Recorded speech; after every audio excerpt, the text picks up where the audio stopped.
Hello बच्चों। आज हम ऑर्गेनिक की एक इम्पोर्टेंट रिएक्शन के बारे में बात करने जा रहे हैं जिसका नाम है फ्रीडल क्राफ्ट रिएक्शन। नीट और जे की अगर पॉइंट ऑफ व्यू से देखें तो हर साल इसमें एक नए क्वेश्चन जरूर नीट और जे में पूछा जाता है। तो बेटा नीट और जे के पॉइंट ऑफ व्यू से बहुत ज़्यादा इम्पोर्टेंट रिएक्शन है। ठीक है, तो आपने फ्रीडल क्राफ्ट रिएक्शन के बारे में पढ़ा होगा। तो इसमें देखा होगा कि फ्रीडल क्राफ्ट जो रिएक्शन होती है वो दो तरीके से होती है। नंबर एक,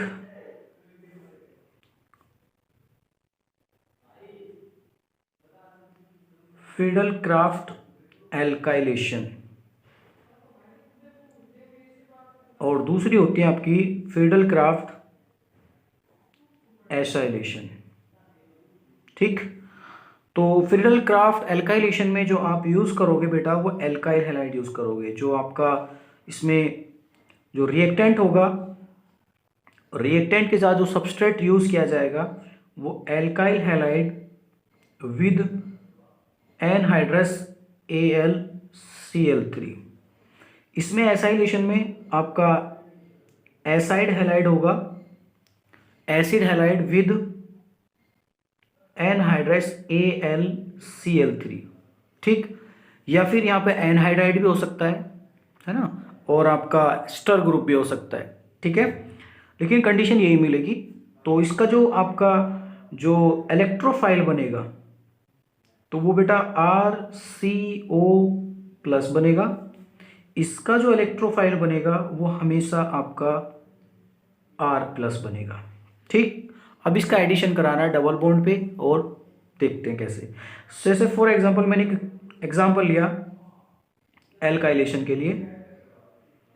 तो एल्काइलेशन जो होगा बेटा वो कुछ ये मैंने बेंजीन लिया, इसके साथ मैंने बेटा एल्काइल हैलाइड को इन प्रेजेंस एनहाइड्रस AlCl3 के साथ इसको मैंने ट्रीट किया। तो बेटा मेरे यहाँ से बनता है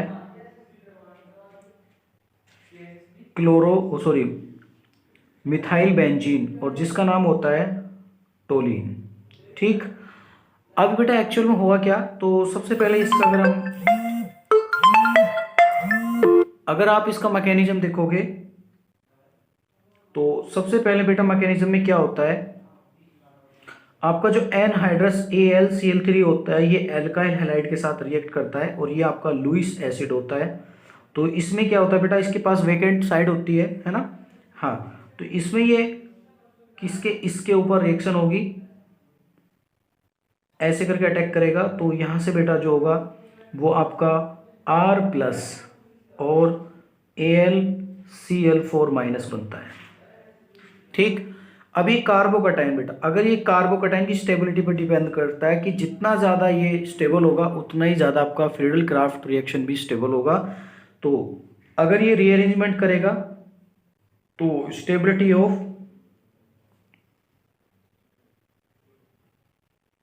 रीअरेंजमेंट, अगर ये रीअरेंजमेंट होगा तो बेटा स्टेबिलिटी किस पे डिपेंड करेगी, स्टेबिलिटी ऑफ रीअरेंजमेंट। ठीक है, तो स्टेबिलिटी ऑफ कार्बोकैटायन किस पे डिपेंड करेगी, रीअरेंजमेंट पे। देखो कैसे बेटा, अगर मैं यहाँ पे बात करूं फिर उसके बाद क्या होता है, ये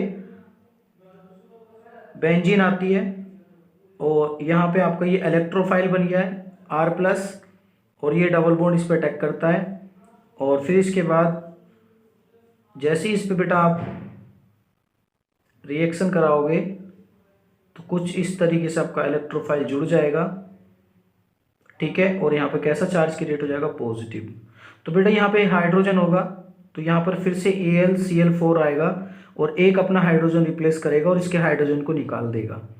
तो जैसे ही निकालेगा बेटा ये Cl यहाँ से एक रिलीज करेगा तो यहाँ से आपका डबल बॉन्ड फिर से बन जाएगा, मतलब एरोमेटिसिटी को गेन कर लेगा, प्लस HCl और plus AlCl3 as it is ऐसे निकल जाएगा। तो आपकी रिएक्शन इस तरीके से होती है।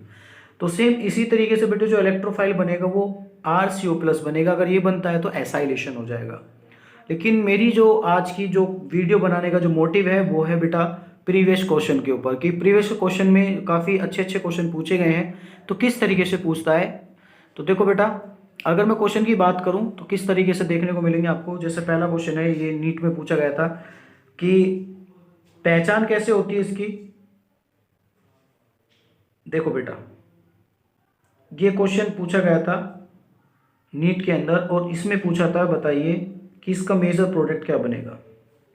तो आपको यहाँ पे लिखा होता है एनहाइड्रस AlCl3। तो ये तो मेरे को समझ में आ गया था कि ये जो रिएक्शन है फ्रीडल क्राफ्ट रिएक्शन है, लेकिन फ्रीडल क्राफ्ट होने के लिए आपके पास ये एल्काइल हैलाइड नहीं है, एनहाइड्राइड है।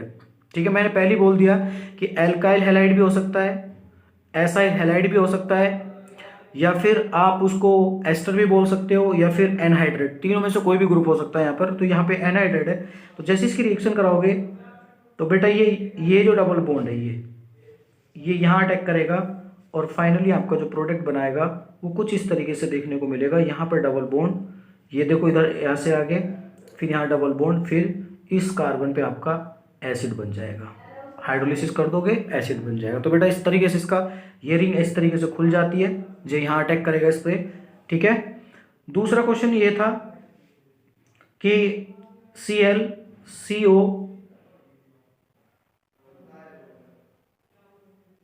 ये क्वेश्चन दे रखा था, इधर क्लोरीन दे रखा था और इस पे भी क्या डाल रखा था बेटा, AlCl3 डाल रखा था। तो क्वेश्चन में ये पूछा गया था कि बताइए मेजर प्रोडक्ट इस क्लोरीन से बनेगा या फिर इस क्लोरीन से बनेगा। तो प्रोडक्ट आप दोनों तरीके से बना सकते हो, इधर से भी और इधर से भी, लेकिन मेजर कौन सा होगा, हम मेजर पे फोकस करते हैं, माइनर को कभी हम कंसीडर नहीं करते।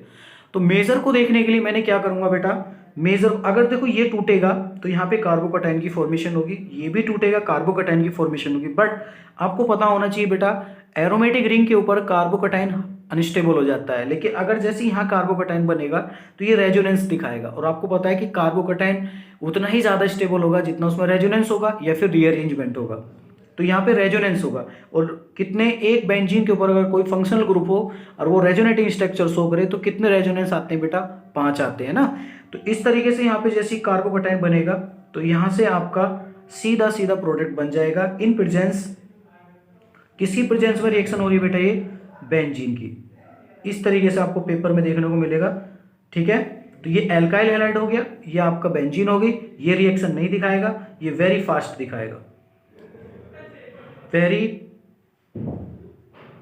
Very fast. तो मतलब मेजर होगी। तो बेटा सीधा है, यहाँ का Cl हटा दो और यहाँ पे बेंजीन जोड़ दो, बस इतना ही करना था। ये ट्रिक होती है बेटा छोटी छोटी क्वेश्चन को पकड़ने की। इस तरीके से जहां भी हाईलाइट हो वहां से तोड़ के और अपना ग्रुप जोड़ दो, ये लो बेटा। और यहाँ पे Cl एज इट इज ऐसे रह जाएगा, ये आपका मेजर प्रोडक्ट बन जाएगा। ठीक, क्वेश्चन नंबर 3, ये तो इससे भी ज्यादा इंपॉर्टेंट है बेटा। कुछ ये तरीके से पूछा गया था क्वेश्चन, ये दे रखा था CH3 CO CH3 CH3 CH2 Cl, उसके बाद बेटा AlCl3 डाल रखा था और पूछा था कि बताइए क्या प्रोडक्ट बनेगा। तो सबसे पहले आपको ये पता होना चाहिए बेटा, जैसे ही बॉन्ड टूटेगा तो यहाँ कार्बोकैटायन बनेगा। लेकिन आपको पता होना चाहिए जब यहाँ कार्बोकैटायन बनेगा तो ये कार्बोकैटायन कौन से डिग्री का, 1 डिग्री का, लेकिन उसके बगल में जो ग्रुप है वो 3 डिग्री का। तो आपको पता है स्टेबिलिटी ऑफ कार्बोकैटायन 3 डिग्री पे सबसे ज्यादा होती है, फिर 2 डिग्री, फिर 1 डिग्री। तो बेटा यहाँ से क्या होगा, इस मिथाइल ग्रुप का इस तरीके से रीअरेंजमेंट होगा और ये कार्बोकैटायन यहाँ पहुंचेगा और ये कार्बोकैटायन यहाँ पहुंचते टर्सरी कार्बन पे ज्यादा स्टेबल हो जाएगा और फिर प्रोडक्ट कहाँ बनेगा आपका, टर्सरी से प्रोडक्ट बनेगा, ना कि 2 डिग्री से। तो कुछ इस तरीके से आपको बेटा प्रोडक्ट देखने को मिलेगा, मेजर प्रोडक्ट। मैं सिर्फ मेजर की बात कर रहा हूं, ठीक है, ये आपका मेजर बनेगा। तो बेटा पेपर में ध्यान रखना है, क्योंकि इसमें क्या होता है, कार्बोकैटायन फॉर्मेशन होता है। कार्बोकैटायन फॉर्मेशन होती है वो स्टेबिलिटी गेन करेगा, और कार्बोकैटायन की जो स्टेबिलिटी होती है वो सबसे ज्यादा होती है 3 डिग्री पे, फिर 2 डिग्री पे, फिर 1 डिग्री पे। ठीक है, तो इस ऑर्डर को फॉलो करेगा और अपना आंसर दिखाएगा। एक लास्ट क्वेश्चन और पूछा गया था पेपर में कि 4th क्वेश्चन ये है कि आपकी एनिलीन है, ठीक है, एनिलीन के ऊपर मैंने बेटा NH2 डाला, एनिलीन के ऊपर, और इसके ऊपर मैंने RH डाला। तो बेटा ये RH डालने के बाद कभी भी फ्रीडल क्राफ्ट रिएक्शन नहीं दिखाता है इन प्रेजेंस AlCl3, ठीक है, नो रिएक्शन, नो रिएक्शन। और ये रिएक्शन बेटा एसिड बेस रिएक्शन होती है, ये यहाँ अटैक करके इसको निकाल देता है और कुछ अलग तरीके का प्रोडक्ट बनाता है। तो रिएक्शन होनी चाहिए थी एरोमेटिक रिंग के ऊपर, बट होती कहाँ पे है, नाइट्रोजन के ऊपर। तो यहाँ से कभी भी रिएक्शन नहीं दिखाता है। एनिलीन के केस में फ्रीडल क्राफ्ट रिएक्शन कभी भी नहीं होती है। ठीक है बेटा, तो ये कुछ इंपॉर्टेंट क्वेश्चन थे किसके, फ्रीडल क्राफ्ट रिएक्शन के। तो बेटा अगर आपको ये चीज़ें अगर समझ में आई हैं और वीडियो अच्छी लगी है तो बेटा चैनल को सब्सक्राइब जरूर करना और वीडियो को लाइक करना। ठीक है, मिलते हैं नेक्स्ट वीडियो में नए टॉपिक के साथ और नए क्वेश्चंस के साथ। ठीक है, ओके बेटा, थैंक यू।